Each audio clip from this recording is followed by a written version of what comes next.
Assalamu alaikum student. How are you all?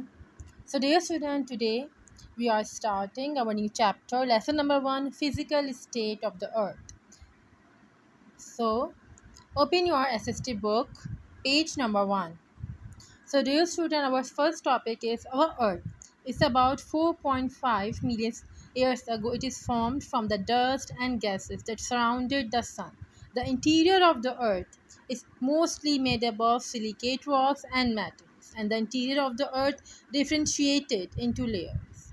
So dear students, do you know the names of these layers and what are these layers?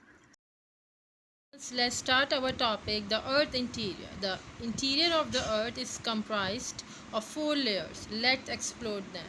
As you can see the picture, this is interior of the earth and there are four layers. The first is inner, outer, mantle and crust. So first we study that inner core. Basically students, inner core layer, innermost layer of the earth is called the inner core, and it's a huge solid metal ball composed of iron and nickel. The next is outer core.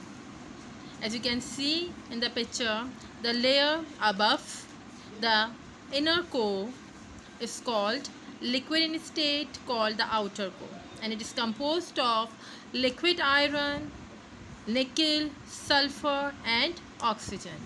Now the student third is mantle. As you can see, the mantle is 2900 kilometer thick shelled of rock that enclose the core, and it is composed of iron, oxygen and silicon, aluminium and magnesium. Now the last is the crust. The outermost layer of the earth is called crust. It is the thinnest layer of the earth, and basically it ranges from 8 kilometer to 40 kilometers. Now dear student, our next topic is plate tectonics. First I will describe you what is tectonics. Changes in the structure of earth's surface, that is called tectonics. So plate tectonics, basically this concept, plate tectonics, was developed in 1960, and is divided into several large and small slabs of rocks called tectonic plates. These plates slide over the asthenos and interact with each other.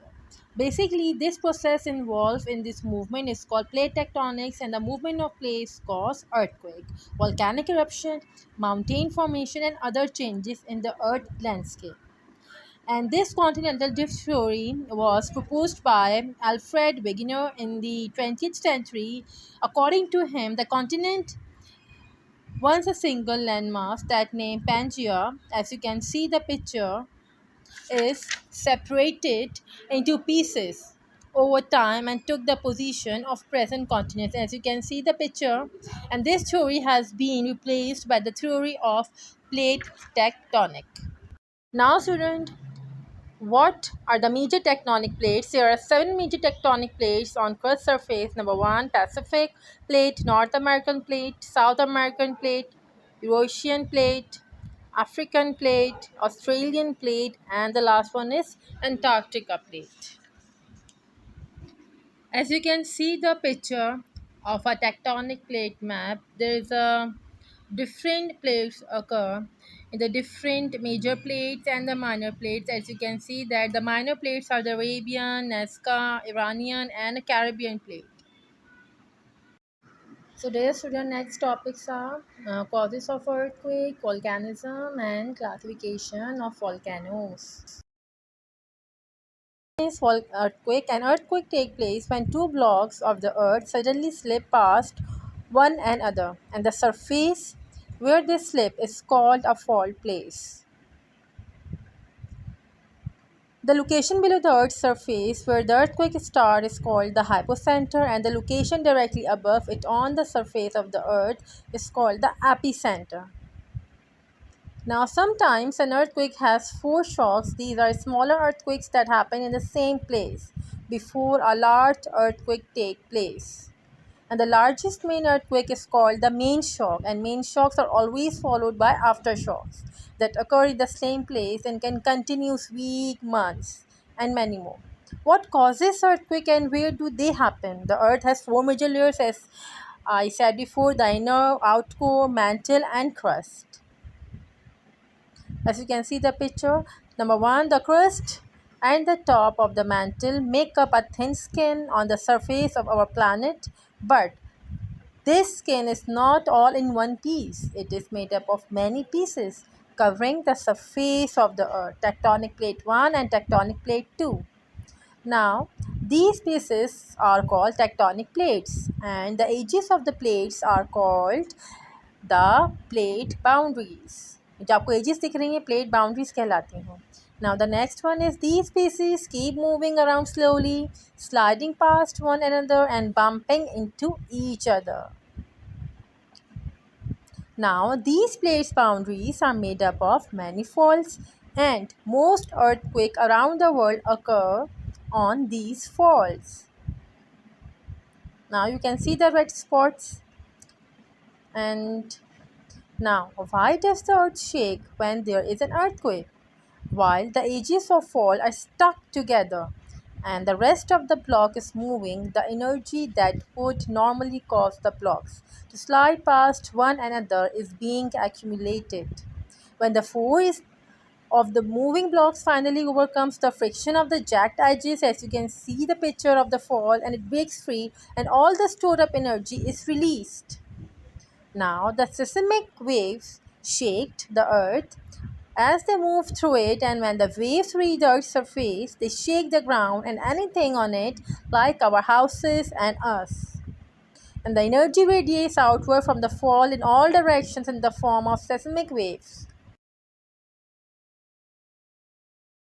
So now student, our next topic is volcanism. As you can see the picture of volcanism is a process that involves the eruption of molten rocks, rock fragments, and hot gases.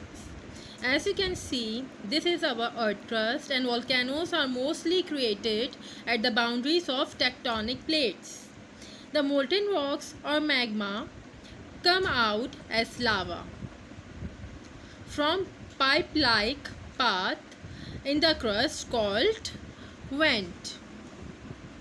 And the mouth of volcano is called crater, and the successive eruption destroy the walls of a crater and vast bowl-shaped depression called crater.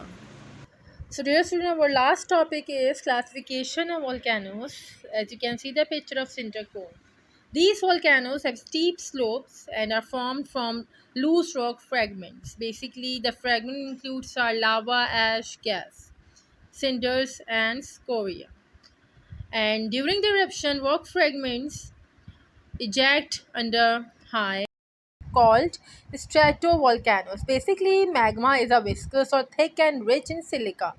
Eruption can be highly explosive. An alternating eruption of lava flow and proelastic material like ash, cinders, and bombs, usually cone-shaped with steeply sloped sides, can grow.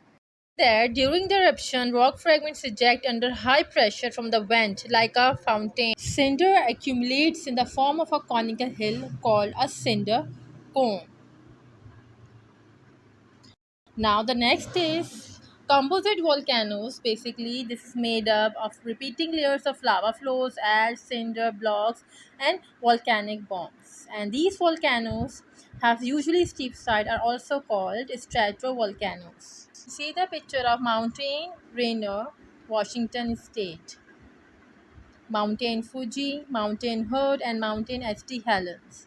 Now the third one is Shield. Basically, shields are formed from lava flows during volcanic eruption. Flute-like basaltic lava spread out at a vast area. You can see the picture. Mauna Loa, Kaluuya, and Hawaii. Now the last is lava dome. Lava dome volcano are formed when lava extrudes and accumulates around the vent. It produces a small volcano mount called a volcanic dome. Example, in northern California is known as of the one largest volcanic domes. So dear student, this is the end of the chapter. See you in the next class. Jazakallah.